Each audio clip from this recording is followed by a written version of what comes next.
Everybody, could I just say, first of all, a big congratulations and a thank you to everybody who's helped to organise this event. I think it is a very important and significant event, and it's a great honour for me to be here. Could I then go on to apologise for the fact that, unfortunately, I won't be able to stay as long as I would like to, as I have undertaken to give evidence on cycling at 11 o'clock back in the House of Commons. So, unfortunately, I'm not going to be able to stay for two of the speeches which I would have loved. Well, in fact, there are many speeches, many people I'd like to have heard from, but I hope that Professors Marmot and McCormick will forgive me that I can't stay. I had particularly wanted to stay, but unfortunately I have this other engagement. I don't want to speak for too long, because I do actually want to take questions from everybody and anybody in the room. And I don't know whether we have the ability to take questions from other parts of the United Kingdom. But if that's possible, I don't have a problem with that either. And I just wanted to say, by way of background, that until 2010, I was a practising criminal barrister in Nottingham. I also used to work in Derby, Leicester and Lincoln. But I was basically centred in Nottingham, where my chambers were. And as a criminal barrister, I mainly defended. I defended 80% of the time, and only 20% of the time did I prosecute. So if I may say, I'm well familiar with, I was going to say the plight, and I think it is a plight, for many people who are homeless. Many of my clients were homeless. During my time in Nottingham, I had what was a great honour to go to one of the night shelters that we run in the city. And the City of Nottingham over the years has done a lot of work to try to reduce certainly the number of rough sleepers and overall numbers of people who are homeless. So it's an area of work which I am familiar with, though I wouldn't begin to claim to have the level and degree of knowledge and expertise that I suspect the overwhelming majority of people in this room and beyond have. So my job, frankly, is to listen and learn from you, as opposed to try and tell you the stuff that you already know. But I did just want to remind everybody of the figures. Life expectancy in Britain has increased, and we should be very proud of that. The life expectancy for a man is 78, just over 78 years of age, and for a woman, it's now 82 years of age. If you live in the borough of Kensington and Chelsea, you can expect to live, if you are a man, that can't be right, a woman rather, until you are 85. But if you are of the same sex and you live in Blackpool, you could expect your life expectancy will be 73 years of age. Now, many of you know what this is all about. It's about inequalities, health inequalities. And in the world of the homeless, the average age of death, according to a survey conducted by Crisis, for a woman, the average age of death is 43, and for a man it is 47. And that compares with the rest of the population, 74, the average age of death for a man, and 80 for a woman. So I think those very stark figures really, truthfully, say it all. Understanding and appreciating the desperate need to improve health inequalities, which, it's not a party political point, have grown, despite, it has to be said, the efforts of previous governments, but they actually have increased in recent years. And it was one of the reasons, that increase, that when we introduced and then finally passed the highly controversial Health and Social Care Bill, and I have no intentions of going into the detail of it, other than to say everybody should be pleased and should recognise that there is now a statutory duty on the Secretary of State, on the NHS Commissioning Board, and on clinical commissioning groups, CCGs, a statutory duty to reduce health inequalities. And that duty extends to everybody who resides in England. And that includes everybody, even if they are not registered with a GP or they are not a patient anywhere. So that is an absolute duty. And it includes the duties of reporting back annually and making sure that services are joined up to make sure that the very best is achieved to reduce health inequalities. And I look forward to reading and knowing and understanding those annual reports from the Secretary of State, my boss, from the NHS Commissioning Board, and from CCGs as to the work that they are doing to reduce health inequalities.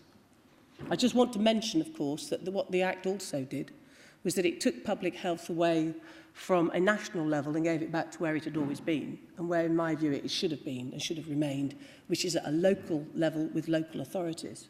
And if anybody doubts the abilities of local authorities to deliver on the big public health issues, I would refer you to the statistics that were announced yesterday on teenage pregnancies. And yesterday's results showed the sort of work that local authorities are more than capable of doing. Because local authorities, with the work that they've done on teenage pregnancy rates, now mean that we have the lowest teenage pregnancy rates that we've seen in 40 years. So all that hard work, all that graft, all the difficulties that were faced at last have been seriously overcome. And that's largely because of the work of local authorities and working in collaboration and cooperation with all the other agencies that needed to be done.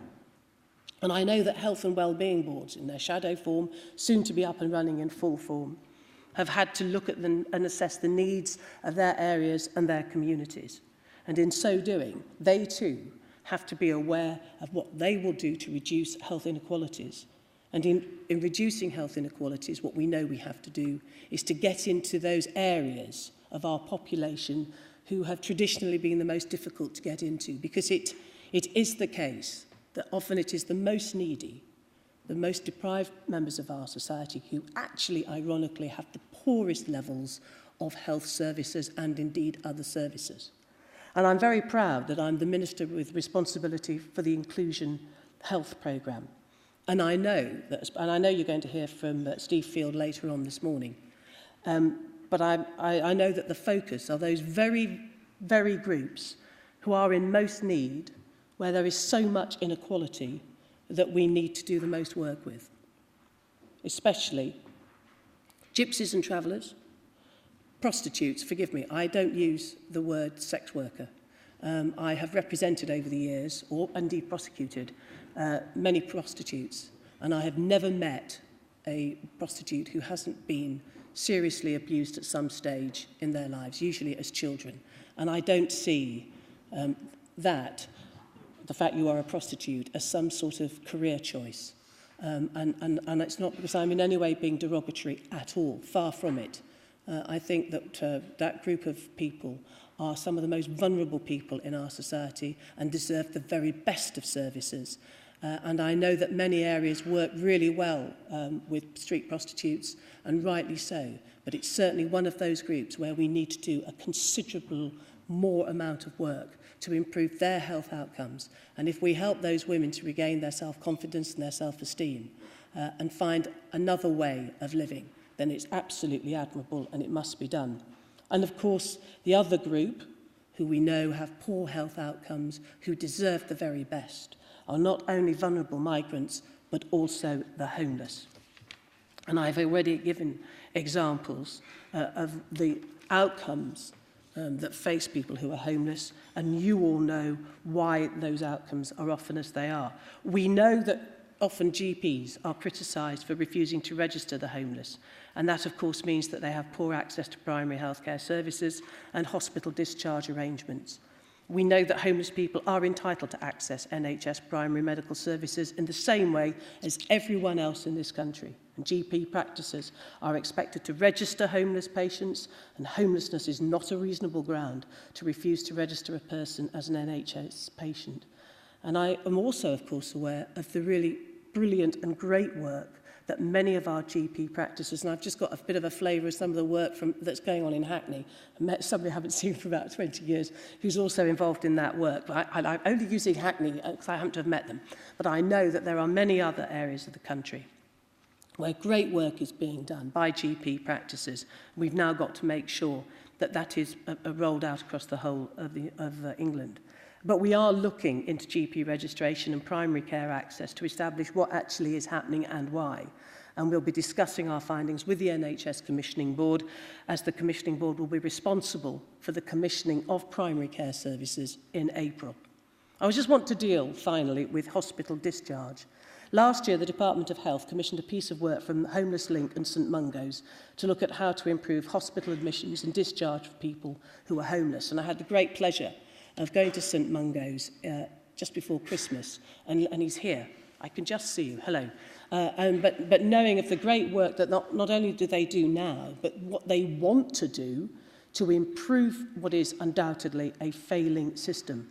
And I know that the report that was published in May of last year simply paints an unacceptable picture, with people being considered so supposedly fit for discharge without their housing and wider support needs being taken into account. And just one example, somebody being discharged from a hospital back onto the streets in his pyjamas with nothing on his feet. It's unacceptable. I wish that was one remarkable example, very rare, but in fact the report found that 70% of homeless people had been discharged from hospital back onto the streets. So unfortunately, that is not an isolated incident. On the other hand, of course, there are many examples. There's a great one in York where the Salvation Army and the local hospital have set up an arrangement where the hospital can call the Salvation Army's early intervention team and prevention team when a homeless person presents. So that there are other examples. I know that there are some that Pathway's been involved in, and I know that in Liverpool, the Royal Hospital there has also been working with other agencies to make sure that homeless people, when they are discharged from hospital, are getting the right sort of support and treatment that they need. But there's much more that we should and could and want to do.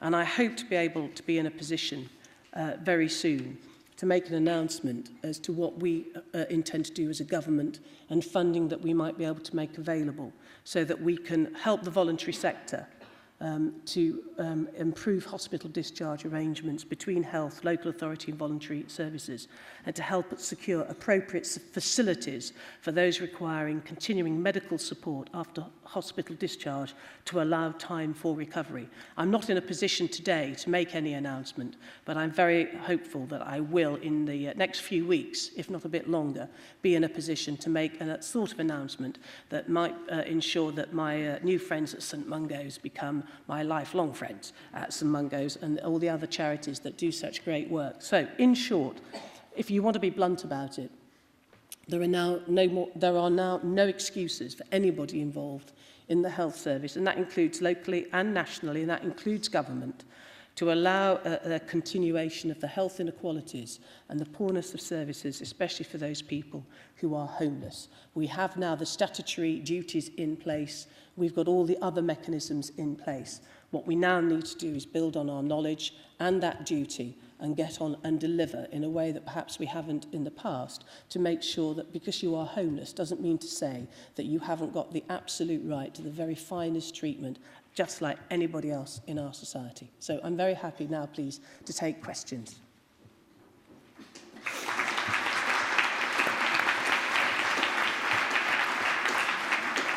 Just to remind everyone, wait for the microphone, stand up, just say your name. And for those of you who are watching online, don't forget to push the little question button on your speaker. Yes. Stan Burridge, Research Lead for Pathway. Thanks for your speech. If you just forgive me and indulge me for a little bit, can you just tell me how many of your predecessors you can name?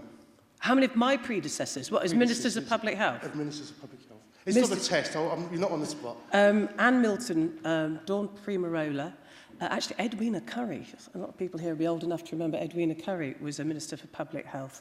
Who else was a Minister for Public Health? I don't think I can remember.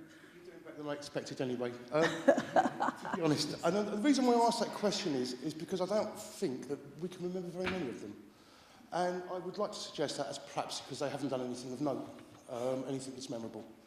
I think you have an opportunity now with these people here, and certainly with the model of care that we're offering at Pathway, with the medical respite model, which I'd like to leave you with these documents to take away with you, to really make a change and change the landscape for homeless people for a long time in the future. It's something which, I think you should give consideration to. You have said you're not in a position to make an announcement today, but I think you should take it seriously and have a look at it. It is a model that you are looking to continue with, providing aftercare, medical aftercare. It's something that we've worked on very closely with many of our colleagues. And just before I finish, I would just pick something up, really, that you actually said. There was a line that you said it was something that Pathway had been involved in. I would like to remind you that Pathway was awarded the HSJ Patient Centre Care Award for 2012, and I think that should be acknowledged, the hard work that the Pathway team have put in. Thank you. Thank you. You didn't ask a question, which I'm not complaining about, because it means I don't have to give an answer. You've made some great points extremely well. Cheers. Thank you. No, lovely. Thank you. I think I'll be taking a trip to Pathway, actually. I shall now get into terrible trouble because I'll have to promise to go and see everybody's work. But then I've been to St Mungo's, so there's no reason why I shouldn't come and see the great work that you guys are doing. So thank you for that. Other questions here?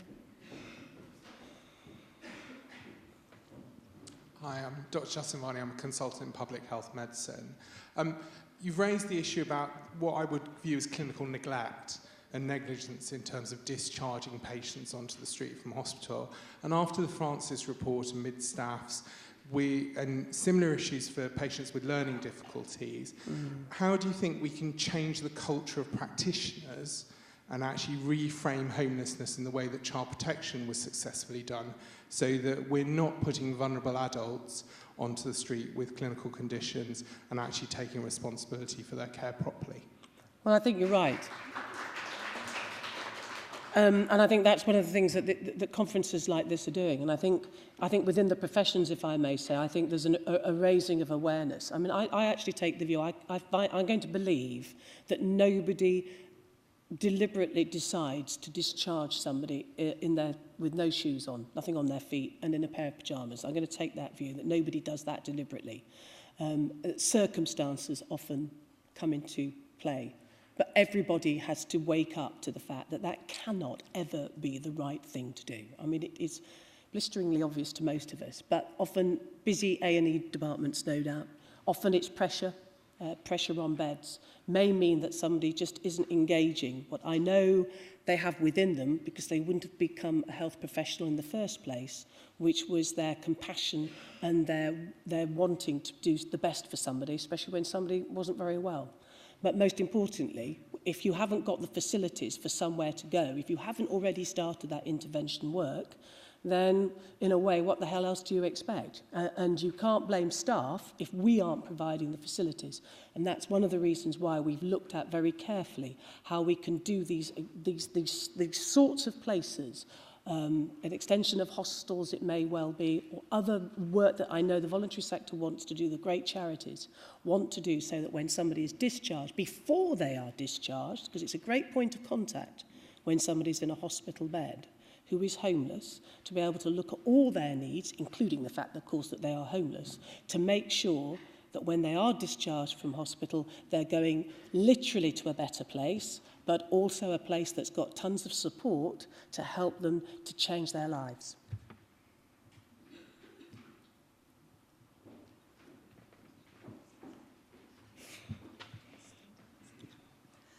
Hello, I'm Angela Burnett from the Greenhouse Practice in Hackney and Freedom from Torture. Thank you for your talk. And I wanted to ask you, in your capacity as Minister of Public Health, how you will be able to link with other government departments, in particular housing and also welfare benefits, because of course if we could actually prevent homelessness and actually have people housed, then many of the health problems and early deaths that people are experiencing would actually be helped greatly. So it requires a lot of joined-up thinking and Absolutely. action. Absolutely. I'm one of the members of what we call the Interministerial Group on Homelessness, and it involves exactly those people, not just the Minister with responsibility for housing, but also representatives from local government, obviously myself from health, somebody from DWP, and all the other departments that you would expect to be involved in looking at the problem of homelessness. And when we meet, we discuss exactly those issues that you've identified. And one of the reasons why we've moved public health back to local authorities, there are two reasons. One reason is because we think local authorities are best placed to know and understand the needs of their communities. Because with few exceptions, that's what they want to do. They want to serve their local communities. And also, by putting them back down to local government, it means that many of those very people that you've identified at a local level already sit under the umbrella within a local authority. Not always, because you've got a shire county, you've got to link up with the boroughs because they're responsible for planning, they're responsible for housing and leisure, for example. But taking it back down to local government means that you have a considerably better chance of putting everybody to get together, to work together in the very way that you describe. Hi, I'm Zoe Matthews from Friends, Families and Travellers and a trustee of National Voices. It really follows on from the point the previous lady made, which is we know that there's an estimated 25,000 homeless gypsies and travellers who are just pushed around the country from pillar to post with nowhere to legally stop. Whilst, you know, obviously this requires joined up thinking, and whilst you're speaking about the advantages of things being localised, it's not a popular local cause and requires a lot of input from the top, because when it comes down to it, always the government can put money forward for sites. Always there are barriers, you know, there are planning obstacles. It just doesn't happen. So localisation doesn't work terribly well for gypsies and travellers in that respect. No, I agree with you that there have been profound difficulties. I think the fact that there is a statutory duty now to reduce health inequalities, and we know the huge health inequalities between travellers and gypsies and the rest of the community, that I believe will be a driver, that local authorities will wake up to the fact that they have now got to deliver. And whilst this is not the sort of thing for this audience, because you are not a party political audience, but one of the things that I say when I go, like I did yesterday, to a meeting of the Local Government Association where there are councillors, I don't want it to become a party political issue. I mean, for goodness sakes, it shouldn't be. But I do want it to become a political issue in this way. I want to see the various councillors, the political parties at a local level, when they are standing for re-election, just like they put recycling rates on their leaflets to say, vote for me because I've done this on recycling. I want them, and it is arguably considerably more important, to put on their leaflets, this is what we've achieved for our community, for you, in the 4 years of our office, in terms of what we've delivered on for the improvement of the health and well-being of the people in this particular ward. Because they will soon have, people will soon have access to a level of information at a really drilled down local level. So the public will have access to it. But I want politicians to understand that they have a duty now to improve, as I think many of them do. I mean, most people come into politics for the best of intentions.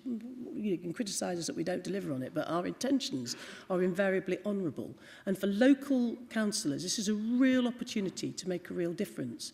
And that also means setting aside any prejudices that they may have, not just with gypsies and travellers, but even in the delivery of sexual health policy, which again is a responsibility of local government. There will be no nonsenses tolerated. And I know Duncan Selby, and I know he's speaking later on, he won't take any nonsenses on this either, and neither will we as government. If there is any hint of any sort of prejudice in making sure that it doesn't matter who you are entitled to the very best services, and that includes particularly health services.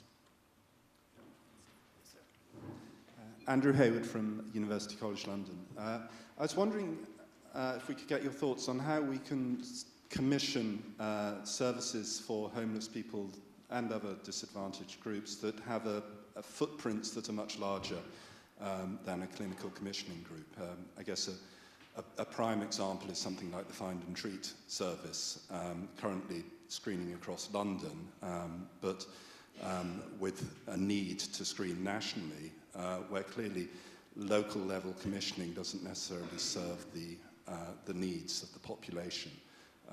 Do you have any thoughts on that? I think the best thing that I can say is, and I might be completely wrong about this, but I just get a feeling that already people are thinking very differently about how they commission services. And I just experienced it on Monday, completely nothing to do with homelessness. It was I went to the sexual health clinic that's in Bedford, and I spoke with the people that are delivering that service, which is, they're very proud of the fact, and rightly so, that they have clinics in schools. And as we were just sort of chatting and talking, there was just, you could just see how people, because I think of the changes that will happen in April, are just beginning to think very differently about how they go about joining up services, how they commission those services, thinking far more freely, if you like, out of perhaps the old NHS box, the old local authority box.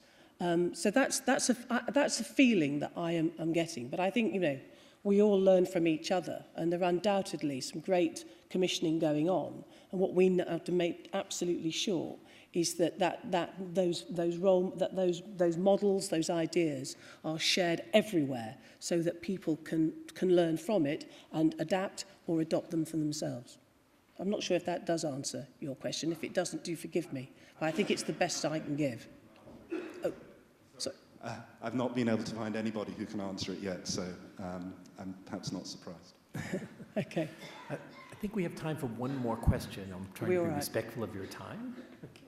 Yeah. Hello, I'm Jane Gray. I'm a consultant nurse and one of the directors of Inclusion Healthcare, and we're a specialist GP service in Leicester. We became a social enterprise back in September 2010, and we used the right to request to become a social enterprise, the DOH initiative. And we did that to preserve our service because we were fearful that with the changing landscape, that a specialist GP service just for homeless people and vulnerable groups such as ours would go on the open market, and that it would be taken over by somebody who obviously wouldn't understand the complexity of need. Now, I'm absolutely delighted that you're looking at access to GPs, and obviously wholeheartedly agree that everybody has the right to see a GP and healthcare professionals. My concern, though, is that this isn't just about access to a GP and general practice services. This is about seeing the right people who understand the vulnerability of the clients that we serve and who know about multiple and complex case management.